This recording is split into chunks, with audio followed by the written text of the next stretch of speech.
খিলঞ্জীয়া থলগিৰি জনগণ সকলোকে পোনপ্ৰথমে বৈপ্লৱিক অভিনন্দন, বৈপ্লৱিক অভিনন্দন আৰু বৈপ্লৱিক অভিনন্দন। এতিয়া কথাবিলাক খুব আমি খোলাখুলিকে ছাৰ আপোনাৰ আগত ক'ব লাগিব। শিৱসাগৰত 2017 চনৰ পৰা আমাৰ ওপৰত আক্ৰমণ হৈ আছে। 17 চনৰ পৰা আজি 24 চনলৈকে প্ৰায় 12-14টা আক্ৰমণ হৈছে আৰু এইবাৰ প্ৰথম জেললৈ গৈছে। প্ৰত্যেকবাৰে আজি মই মন্ত্ৰী মহোদয়ক এটা প্ৰশ্ন কৰিছো, প্ৰত্যেকবাৰে অনা অসমীয়া শ্ৰেণীটোৱে আমাক প্ৰহাৰ কৰি থানাত লাঞ্চ আৰু চিংৰা খাই কেনেকে জামিন পায় আপুনি সেইটো কথা আমাক ক'ব লাগিব। এইটো আমাৰ ওপৰত অন্যায় হৈছে, সেইকাৰণে শিৱসাগৰ মানুহ ক্ষোভিত হৈছে। আজি ইয়াত আয়ুক্ত মহোদয় আছে, কিবা এটা ঘটনা হলে আপোনালোকে দণ্ডাধীশ পৰ্যায়ৰ তদন্ত দিয়ে, কিন্তু সেই ছোৱালীজনীৰ ক্ষেত্ৰত কিয় দণ্ডাধীশ পৰ্যায়ৰ তদন্ত দিয়া নহল? আমাৰ তাত প্ৰশ্ন আছে। আপোনালোকে ৰাতিৰ ভিতৰত NSA লগাই আমাক 3 মাহ জেলত ভৰাব পাৰে, কিন্তু সেই মানুহকেইজনৰ ওপৰত দণ্ডাধীশ পৰ্যায়ৰ কিয় এটা তদন্ত ঘোষণা কৰা নহলে? আৰু প্ৰশাসনৰ মানুহ কিয় হঠাৎ গৈ ছোৱালীজনীৰ ওচৰত আজি যদি ছাৰ মই আপোনাক কৈছো, আজি যদি আমি ওলাই নাহিলোহেঁতেন ৰাজপথত, সেই মানুহকেইটাই আজি জামিন পাই ঘৰত বহি থাকিলেহেঁতেন। সেইটো শিৱসাগৰ মানুহৰ ঐক্যবদ্ধ সংগ্ৰামৰ জয়।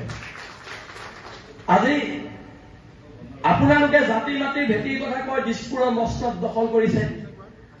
আপোনালোকে জাতি মাতি ভেটি আমাৰ খিলঞ্জীয়া মানুহখিনি যদি সুৰক্ষা নিদিয়েতো নহব। আপোনালোকৰ প্ৰধান কাম সুৰক্ষা দিয়াটো। ইয়াত মাৰোৱাৰী সমাজৰ মানুহ বহি আছে। আপোনালোকে কওক, কোনদিনা কোনোবা সংগঠনৰ মানুহে আপোনালোকৰ লগত অভদ্ৰামী ব্যৱহাৰ কৰিছে? আপোনালোকৰ বিপদত বসন্ত দাই কৈ গল, চৰিতা তস্তিবাল মাৰোৱাৰী সম্প্ৰদায়ৰ ছোৱালী আছিলে, বসন্ত গগৈহঁতৰ নেতৃত্বত তেতিয়া আন্দোলন হৈছিলে। এজন মাৰোৱাৰী মানুহে দোকানৰ চাটাৰখন মাৰি চৰিতা তস্তিবালৰ কাৰণে ওলাই নাহিলে, কিন্তু এজন মানুহ আপোনালোক ওলাই নাহিলে। আপোনালোকৰ জাতিত কিয় আপোনালোকে ব্যৱসায় ডাঙৰ বুলি ভাবিলে? অকল ইয়াৰ থলগিৰি মানুহখিনি আমি ওলাই আহিলো আৰু চৰিতা তস্তিবালক আকাশুৰ নেতৃত্বত হোৱা আন্দোলনত চৰিতা তস্তিবালে ন্যায় পাইছিলে। ক'ত থাকিব? আমাক মাটিৰ ওপৰত অধিকাৰ লাগিব। আজি ইয়াত মাৰোৱাৰী সম্প্ৰদায়ৰ মানুহ আছে, আমি ৱেলকাম জনাইছো অহাৰ বাবে। আপোনালোকৰ যিবোৰ প্ৰতিষ্ঠান আছে 80% মানুহ আমাৰ খিলঞ্জীয়া মানুহ আপোনালোকে নিয়োগ কৰিব লাগিব। আপোনালোকে ইয়াত আহি বেপাৰ কৰি আছে, আপোনালোকৰ সমাজ জীৱনৰ প্ৰতিটো একো নাই। আপোনালোকৰ শিৱসাগৰ সমাজ জীৱনৰ প্ৰতি কি অৰিহণা আছে? একো অৰিহণা নাই। আপোনালোকৰ খিলঞ্জীয়া মানুহখিনিক দিব লাগিব চাকৰি। কালি প্ৰতিবাদ হৈছে, হাজাৰ হাজাৰ মানুহ।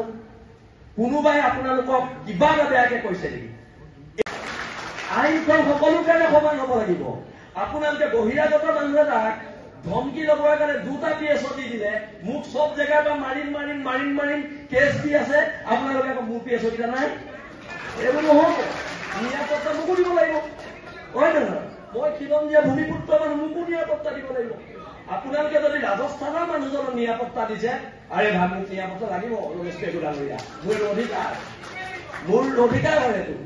আপোনালোকে এতিয়া মই এটা সৰু প্ৰশ্ন কৰো, মই যদি ৰাজস্থানত গৈ এজন ৰাজস্থানী মানুহৰ বিৰুদ্ধে FIR দিওঁ, মোক ৰাজস্থান চৰকাৰে 2টা PSO দি পঠিয়াব নেকি? স্বাভিমান ৰাখক। ৰাজনীতি চবতকে ডাঙৰ বস্তু নহয়।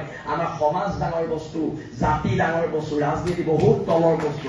ৰাজনীতিতকে জাতি ডাঙৰ আৰু জাতিৰ ক্ষেত্ৰত কম্প্ৰমাইজ কৰা নহব।